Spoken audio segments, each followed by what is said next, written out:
అని చెప్పొచ్చు. ప్రతిపక్షాలని బీజేపీ అభ్యర్థి మాకు అసలు పోటీ లేదని అంటున్నారు. ఏం చెప్తారు?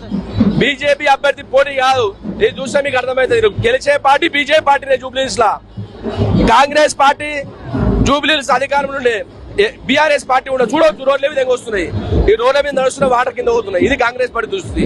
కాబట్టి రాబోయేది బీజేపీ. లంకల్ దీపారెడ్డి గారి భారీ మెజార్టీతో గెలుస్తా ఉన్నారు. దీనికి సాక్ష్యం ఈ జనవాహిని చెప్తా ఉన్నా. 2 సంవత్సరాల నుండి మేము చేస్తున్న అభివృద్ధి పనులే మమ్మల్ని గెలుపు తీరాలను దాటి పెడతాయని కూడా కాంగ్రెస్ ప్రభుత్వం చెప్తుంది. ఏమంటారు? కాంగ్రెస్ ప్రభుత్వం 6 గ్యారెంటీలని అమలు చేయాలని చెప్పినటువంటి కాంగ్రెస్ పార్టీ వచ్చినాక అమలు చేయకుండా బీసీ రిజర్వేషన్లు, ఆ రిజర్వేషన్లని ముందు తీసుకొచ్చి ప్రజలను మభ్యపెట్టా ఉంది. ఈ రోజు అనేక మంది ప్రజలు కావచ్చు, అనేక మంది మహిళలు కావచ్చు, విద్యార్థులు కావచ్చు, ఈ కాంగ్రెస్ గవర్నమెంట్ అసహనంతో ఉన్నారు. ఈ కాంగ్రెస్ జూబ్లీహిల్స్ లో బొంద పెడతారు. బొంద పెట్టి రోజు హిందువులంతా జూబ్లీహిల్స్ లో ఏకమై బీజేపీ పార్టీ గెలిపిస్తా ఉన్నారు. అంటే ఎంత మెజార్టీతో అభ్యర్థి గెలవబోతున్నారు? భారీ మెజార్టీతో ఉంటది. భారీ మెజార్టీ, ఎవరు ఊహించినంత మెజార్టీతో గెలుస్తాం ఈరోజు మేము.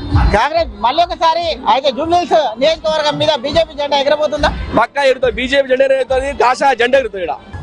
అయితే జూబ్లీహిల్స్ ఉప ఎన్నిక నేపథ్యంలో ఇప్పటికే ప్రధాన పార్టీలు అన్ని అభ్యర్థులందరూ కూడా నామినేషన్ దాఖలు చేశారు.